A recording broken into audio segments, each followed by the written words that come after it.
So this is just a quick video to show how I did the pump wiring for the ZZP Stage 2 intercooler. So the heat exchanger is just mounted right down there. Tubes come up through the fender well here, kind of go right underneath the battery box, or the fuse box and battery there. You probably can't see the pump. I'm just going to try and get the light in there. Just under the horn there, you can kind of make out something silver. That's the last hose clamp going onto the pipe, to the pump. Sorry. So it's kind of just right down there, coming off the heat exchanger. So power comes up just through this wiring harness right there, goes into the engine bay right there on this wire, comes up behind the battery, up underneath there, and then up into behind where all the main wiring goes for the fuse panel.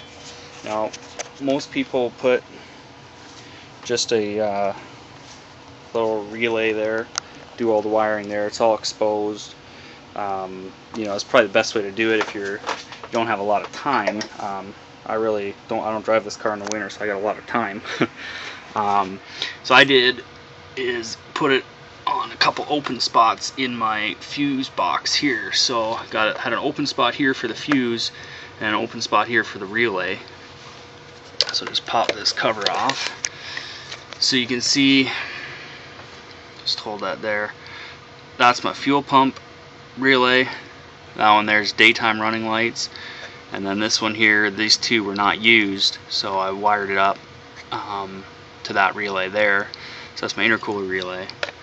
Then down here on the fuse portion of it, you know, again, that one's not used, so I wired up a fuse there. So it's all in there. Looks, you know, you wouldn't even tell that it's there.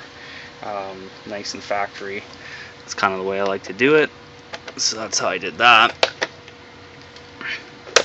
The way I was able to get like the little clips, just went to the junkyard, picked up a fuse box out of an Impala. They're the same as the Monte Carlos. I think it was a 2000. Got it for 40 bucks with all the fuses and everything. So this is kind of what's left of the top half of it. All I basically did, just dremeled it out to get enough of the connectors that I needed. These ones here were for the fuse, and then these ones up here were for the relay. I tried going to my GM dealer to get these little inserts. You know, they were really good. They helped me out. They had about 50 different trays with I don't know how many thousands of different options. They all look so alike. Without actually having one, it's almost impossible, and there's no way really to get these out that I found anyway. So just one thing to show you, when you are doing this on your main fuse box there, when you're installing it, you got to pop this little clip out. Just kind of get both sides out. It is easy to do. It's kind of hard when you're holding your camera. So that basically just slides out, and these things aren't going to fall out, like they're in there, and that's just basically what holds the wires all separate in there a little tight. So you get that out, you can pop in your new clips, and then same thing for the fuse one. There's this guy down here, it's got that little tab holding it in, so you got to pop that one out, and then obviously pop it back in once you got it all wired up. So that's the way I did it. I don't know, I haven't seen anyone do it that way. I did hook up the battery and it did work.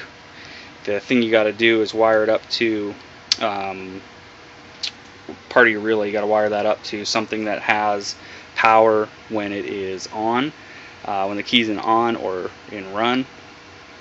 So I think it's just about any pink wire.